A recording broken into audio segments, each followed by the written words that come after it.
Good afternoon, grinders. This is your MLB SimLabs analysis for Friday, July 4th. I'm Jordan Cooper, aka BlenderHD, BlenderHD. If you want to follow me on Twitter, hit that thumbs up button on your way in the door. On July 4th, Independence Day, we got 8 games on the main slate. Yeah, we'll be covering the main slate. The afternoon slate, obviously, going on currently. 8 games tonight. I think we'll have a crunch time later today.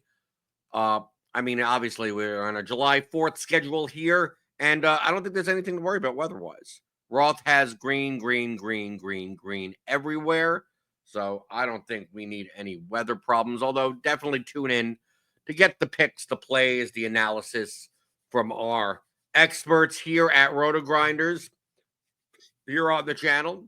But 8 games, we got SimLabs up, and kind of clear options at, one clear option at pitcher, I guess. Top projected pitcher by, looks like 5 median fantasy points is Strider, 10K against Baltimore.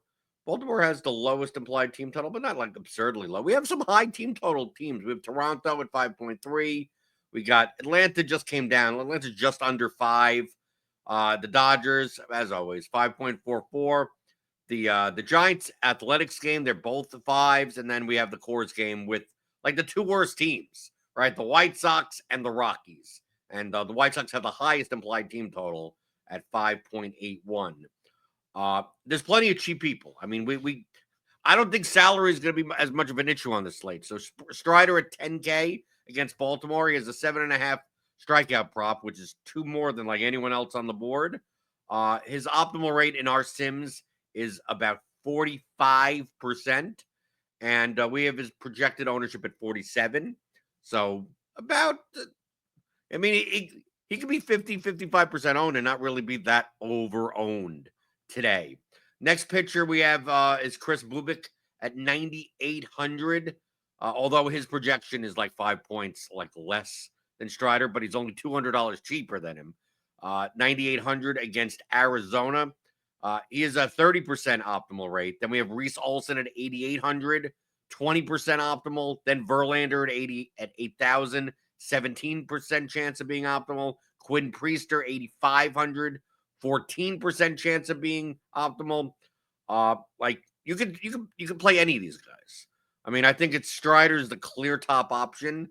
And you could play Strider Bubik lineups. We have Bubik's ownership, like all the other pitchers' ownership is around the same ish level. It's going to be Strider about far and away ahead of anyone else, and Bubik, Olson, Verlander, Priester, Eduardo Rodriguez to some extent, and also Eric Lauer. We have Eric Lauer at 25% projected owned, but our sims show him as only being optimal 9.5% of the time. So he's like the widely over-owned pitcher on the slate. So I don't know how that's going to translate. I mean, the Angels only have a 4.2 implied team total. I'd be much more inclined. I mean, to me, the difference between, I know he's 7,600, Lauer. We got like 2K players that we could punt off at batter, right? We have a lot of cheap options hitting wise that go up from 7,600, and you can play any of these other guys like Olson and Priester, and I'd rather play those other guys at similar projection for lower ownership. I mean, if Eric Lauer was like going to be like 15% owned, 10% owned, then sure, okay. But I see no discernible reason why Lauer should be like twice as owned as some of these other guys. So yeah, according to our sims, he's now, I wouldn't say massively overowned, but he's healthily overowned. And then from a stack perspective, the stack sims are a little bit weird today. I'm going to our stacks tool here at RotoGrinders because I'm expecting like the White Sox and the Rockies, right? We have the White Sox at 12% chance of being optimal, and the Rockies at 6% chance.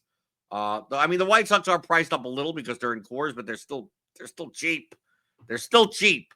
But our sims have the top optimal team is the Royals, and the Royals only have a 4.25 implied team total. They're really cheap also. So the Royals against Eduardo Rodriguez, 16% chance of being optimal, and like the top value stack of the day. Then Atlanta against Morton, 14% chance of being optimal. Then the Dodgers, who obviously are a bit expensive, but they have a pretty healthy implied team total, 13% chance. Then the White Sox at 12. And then there's this gap. Then Toronto against Kyle Hendricks at 7%.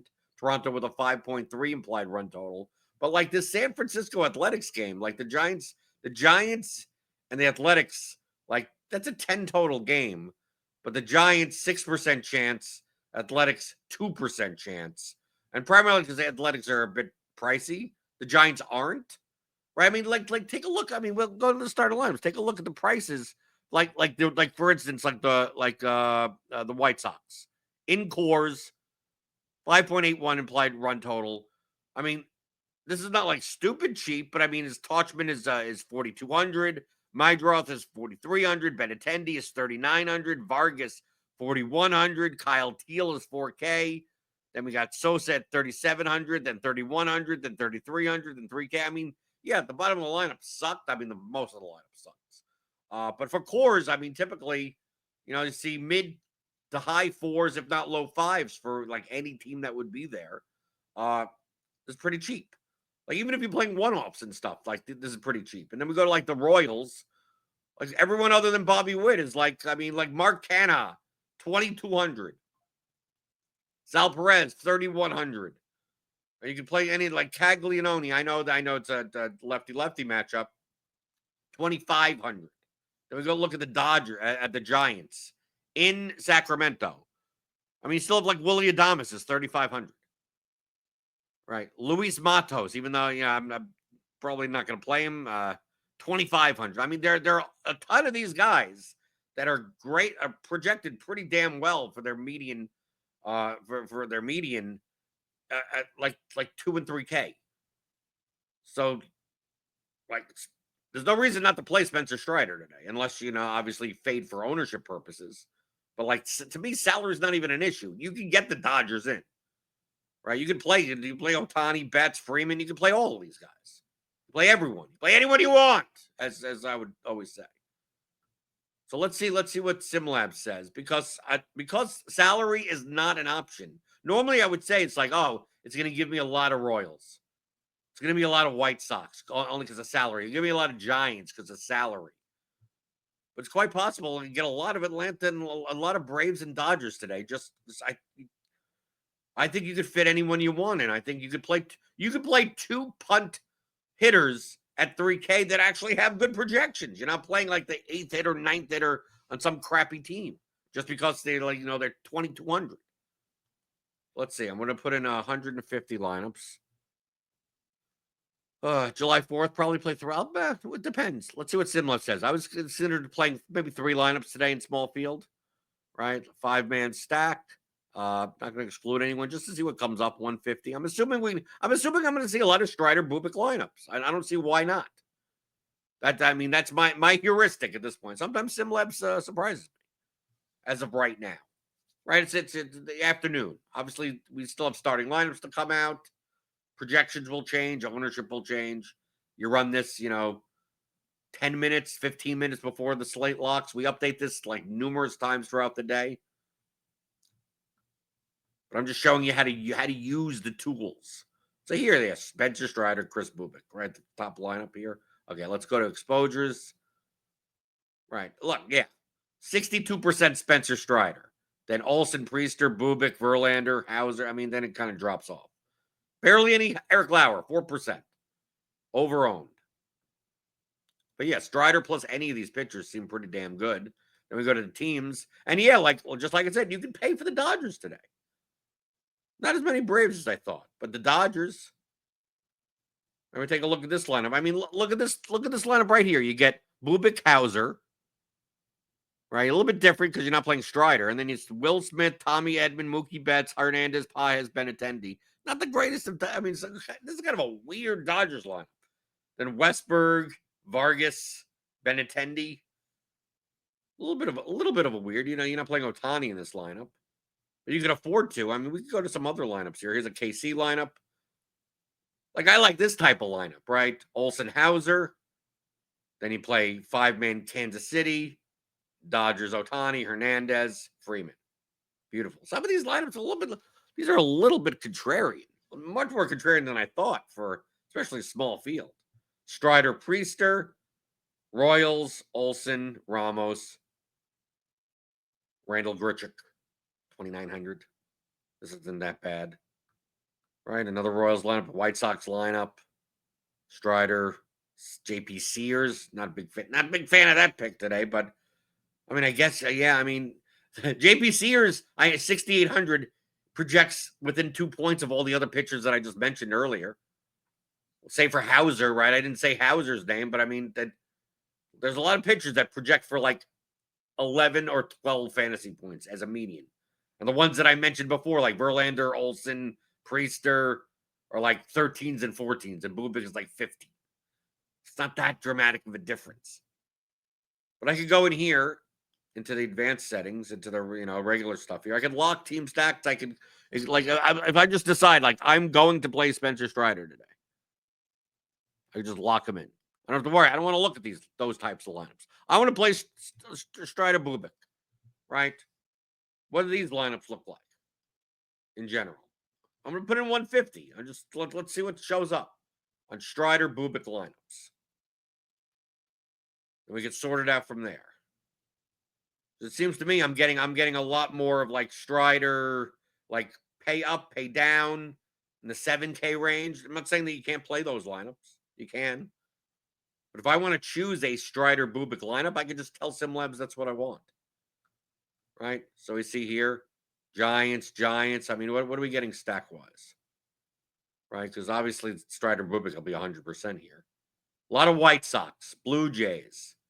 So basically, even though you can't afford the Dodgers, SimLabs is kind of at least as of now, saying like the combination of Strider, Bubik, Dodgers is not the best combination. It's not lower rated combination. But if you're going to play Strider and Bubik, you're playing the White Sox today. Which, I mean, it seems like I'm just jamming in chalk, right?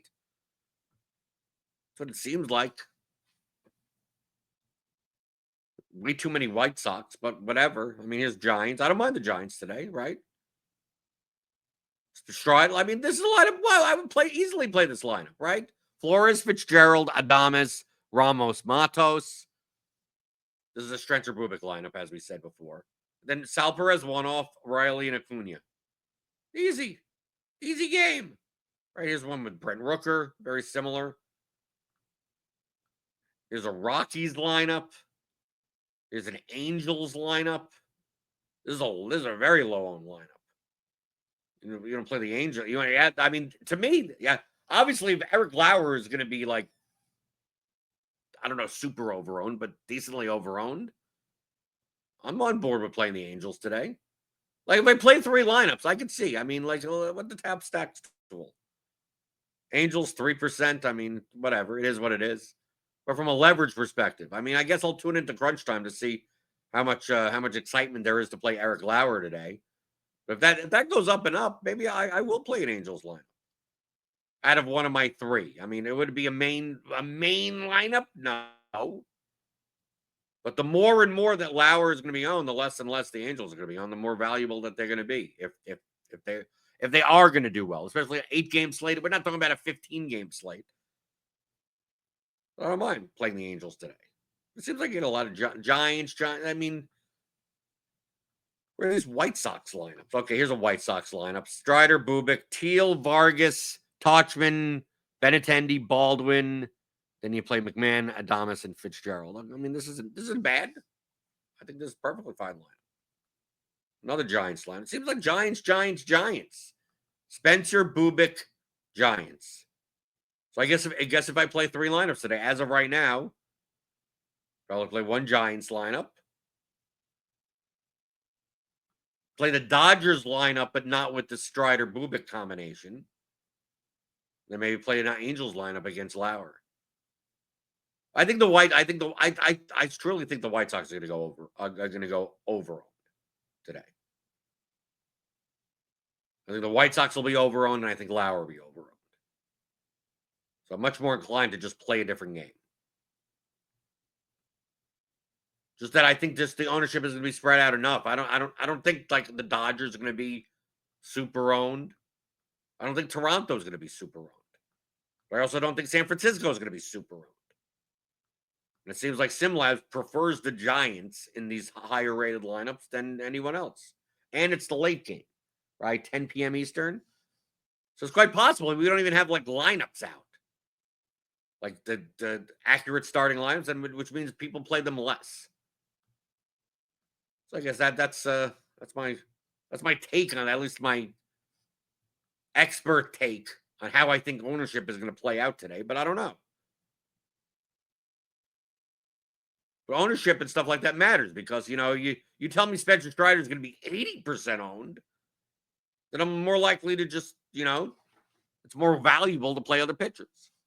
But even though Strider may be 50% owned, he's not really under-owned.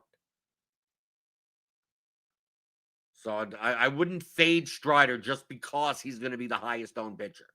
He should be the highest owned pitcher. He probably should be 45 to 50% owned. Everyone else, on the other hand, like you could throw darts at this. You could play like half the pitchers on the slate as your SP2, and I wouldn't say that you're stupid. Probably stay away from Kasparius on a pitch count purpose. We have him at 75. Just not a big fan of, you're capping your upside. I mean, 7,200. If he was 4K, that's a different story. Sometimes, the relief pitcher comes in and he's going to pitch 75 pitches, but he's only priced at half the price of a normal starting pitcher. That's one thing. 7,200. I'll play a guy that at least could possibly pitch 100 pitches for the upside. But that is SimLabs for today. You can get this as part of the combo light package here at RotoGrinders. Get full access to SimLabs for NFL, NBA, PGA, and of course, MLB. You get access to our stat pack databases and research tools like Plate IQ, Court IQ, Gridiron IQ, all the IQs. Plus our premium written content, our expert surveys, our consensus value rankings, all of our write-ups, which for baseball is Cheese's Goods $1 million musings that he writes every weekday. So check that out by clicking on the link in the description below. If you don't do that, do another thing for me. It costs you nothing. Hit the thumbs up button, hit that like button, and hit the subscribe button. And hit the notification bell to know when we go live. Have a happy July 4th on Independence Day. And I will be back next week for another SimLabs analysis here on RotoGrinders.com.